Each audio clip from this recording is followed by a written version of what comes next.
dari zina di bawah 3 bulan, kalau seumpama kawinnya itu di bawah 3 bulan, dia itu anaknya secara dohir, bukan anaknya secara batin. Yang disebutkan dalam kitab fikih seperti itu. Tapi kemudian dijadikan hukum yang jelas di dalam Indonesia. Masalahnya kalau seumpama anak itu bukan anak dia, anak zina itu nggak punya ayah.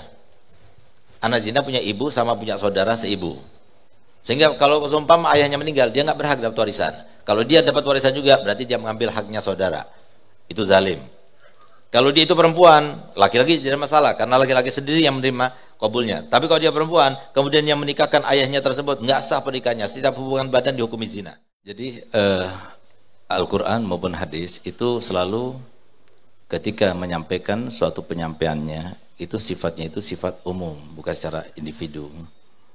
Jadi umumnya manusia, umumnya para laki-laki, umumnya perempuan, itu mereka itu berpasang-pasangan. Kalau seumpama ada yang tidak mendapatkan pasangan, ya mungkin dia nggak mau, ya, dia sendiri nggak mau, atau dia nggak mau ribet dan sebagainya. Seperti Imam Nawawi.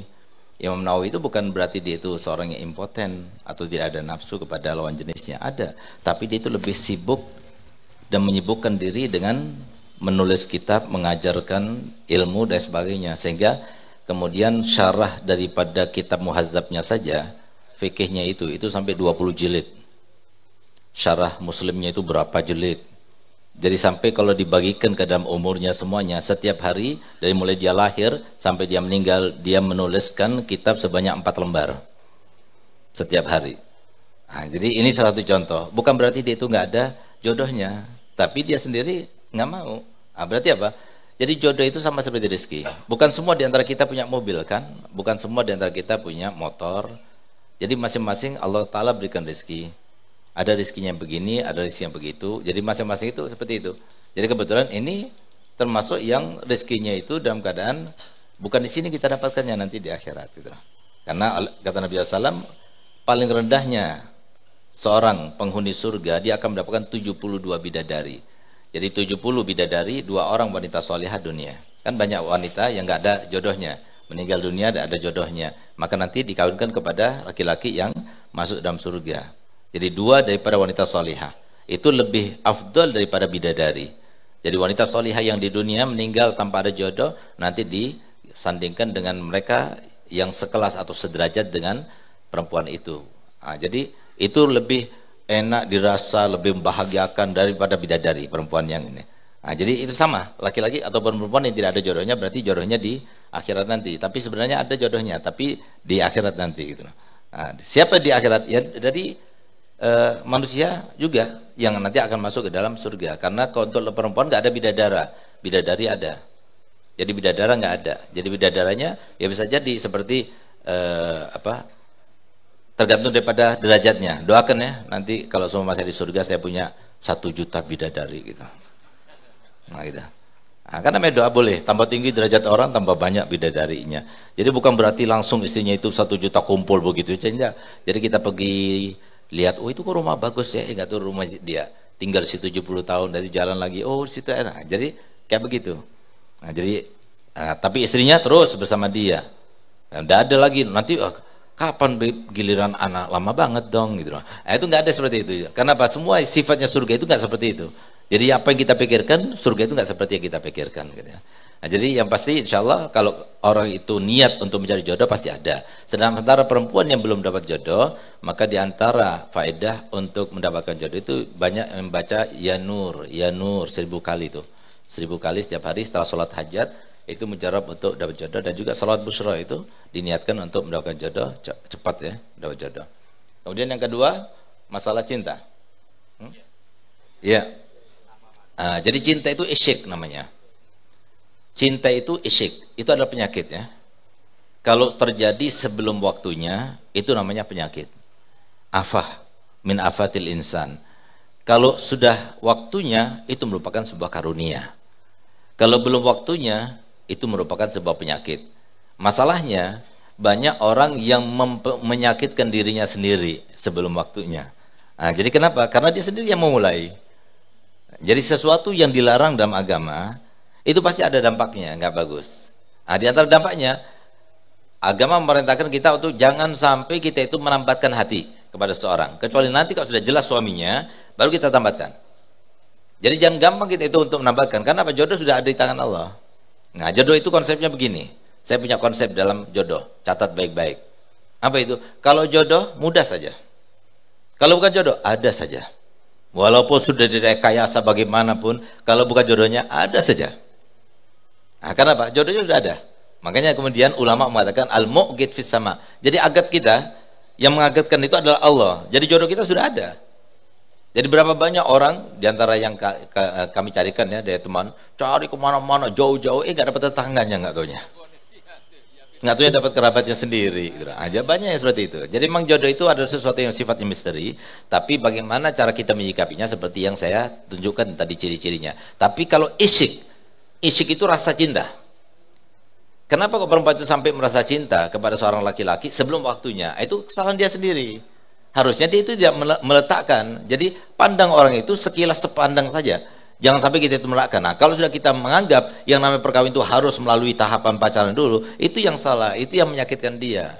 Itu yang membuat hatinya gulanda, itu yang membuat hatinya sengsara. Itu gara-gara dia sendiri gitu. Nah, oleh karena itu jangan sampai kita itu menambatkan hati, kecuali bagi laki-laki yang sudah jelas-jelas bakal menjadi seorang suami bagi kita. Baru kita tambahkan hatinya gitu. Nah, itu ya. Jadi itu merupakan sebuah penyakit. Dan kalau seumpama terjadi perempuan sudah senang, ternyata ayahnya nggak setuju atau ibunya nggak setuju. Ini kan sebuah cobaan buat dia. Kenapa? Kalau orang tua nggak setuju, ketahuilah bahwasanya orang tua kita ini adalah seorang yang paling sayang kepada kita, itu orang tua kita. Nggak ada yang lebih daripada orang tua kita. Sehingga apa? Semuanya dipikirkan oleh orang tua kita. Gimana masa depannya, gimana kehidupannya, itu dipikirkan. Pertimbangannya itu macam-macam. Karena Pak, dia itu adalah orang yang sudah tua. Dia punya pengalaman, apalagi ini anaknya, untuk anaknya, darah dagingnya, belahan hatinya. Sehingga sedikit sekali orang yang tidak direstui orang tua itu kemudian dia senang, bahagia hidupnya, enggak. Suami suatu waktu menceraikan, dia orang lain. Tapi orang tua nggak bisa diceraikan. Nah, jadi fahami benar-benar, dan itu karena kesalahan perempuan itu, karena terlanjur menambatkan diri dulu kepada seorang yang bukan jodohnya. Oleh karenanya jangan pernah menambatkan diri, jangan pernah percaya pada laki-laki kecuali setelah kawin, baru kita percaya pada laki-laki. Itu yang harus kita terapkan. Jangan kita anggap semua laki-laki buaya, walaupun siapa, karena Nabi SAW bersabda, la yakhluwanna rajulun bimra'atin illa wa kana wasalitsuma asyaiton. Tidak berduaan seorang laki-laki dan perempuan kecuali pasti orang ketiganya adalah setan. Oleh karena jadi jangan pernah ya berduaan, goncengan, jangan pernah. Kemudian yang ketiga, keempat. Ya, ini yang berbahaya seperti ini. Kalau orang sudah pacaran lalu kemudian hamil di luar nikah. Ini permasalahannya itu panjang sekali, bukan cuma di dunia sampai di akhirat. Jadi karena apa? Anaknya bukan anak dia. Anak itu adalah anak yang dinasabkan kepada ayah yang sah, bukan ayah biologis.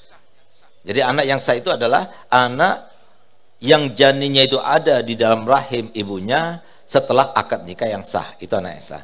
Sedangkan kalau seumpama baru sebulan hamilnya, baru 2 bulan hamilnya, baru 3 bulan hamilnya, kemudian dinikahkan, apakah dinasabkan pada ayahnya? Memang benar, peraturan belum berubah. Tapi Robito Islamiyah itu sudah menetapkan tahun 2006 bahwasanya kalau sudah dipastikan oleh dokter bahwasanya si janin itu ada di dalam kandungan sebulan, 2 bulan, 3 bulan, walaupun di bawah 3 bulan kawin, tetap itu bukan anaknya. Nah, fahami benar-benar itu. Di dalam kitab cuma disebutkan begini, kalau seorang kawin di bawah 3 bulan dari zina, di bawah 3 bulan, kalau seumpama kawinnya itu di bawah 3 bulan, dia itu anaknya secara dohir, bukan anaknya secara batin. Yang disebutkan dalam kitab fikih seperti itu, tapi kemudian dijadikan hukum yang jelas di dalam Indonesia. Masalahnya kalau seumpama anak itu bukan anak dia, anak zina itu nggak punya ayah. Anak zina punya ibu sama punya saudara seibu. Sehingga kalau seumpama ayahnya meninggal, dia nggak berhak dapat warisan. Kalau dia dapat warisan juga, berarti dia mengambil haknya saudara. Itu zalim. Kalau dia itu perempuan, laki-laki tidak masalah, karena laki-laki sendiri yang menerima kabulnya. Tapi kalau dia perempuan, kemudian yang menikahkan ayahnya tersebut, nggak sah pernikahannya. Setiap hubungan badan dihukumi zina. Anaknya dianggap anak zina, terus sampai hari kiamat begitu. Bahaya sekali, bahaya. Oleh karenanya jadi hati-hati, betul ya, hati-hati. Dan kalau sudah memang benar dia itu adalah anak zina, maka ayah biologisnya itu harus tahu diri, jangan sampai salah 2 kali. Jadi yang menikahkan siapa? Menikahkan KUA. Takut malu gimana? Ya sudah, datang dulu ke KUA, bawa calonnya, nanti KUA yang melaksanakannya. Setelah dilaksanakan, bikin walimatul urus. Ketika walimatul urus diumumkan pernikahan sudah dilaksanakan di catatan sipil tanggal sekian, sudah selesai, orang nggak bakal tanya-tanya. Nah, jadi seperti itu. Jadi jangan sampai kita itu kemudian memaksakan supaya orang itu nggak menyangka-nyangka yang enggak, supaya nggak malu keluarganya dan sebagainya. Kemudian ayah biologisnya yang menjadi wali, nggak sah pernikahannya. Ya. Jadi fahami benar-benar. Semoga kita selamat daripada ini semuanya. Ala hazihi niyah wa likulli niyatin salihah wa ala man sallallahu al-Fatihah. A'udzubillahi minasyaitonir rajim. Satu Fatihah lagi untuk Ibu Nur Tami yang sedang sakit. Dan semua yang sakit di antara kita, terutama sakit hati kita, semoga Allah hilangkan. Dan yang sakit Allah cepat sembuhkan. Dan Allah berikan kesabaran. Dan Allah berikan solusi kepada mereka. Dan semoga semuanya panjang umur, sehat walafiat. Dan tidak meninggal dunia kecuali sudah pernah bermimpi Nabi Muhammad semuanya. Ala haziniyah kuniyatin salihah wa ala manasa salih al-Fatihah.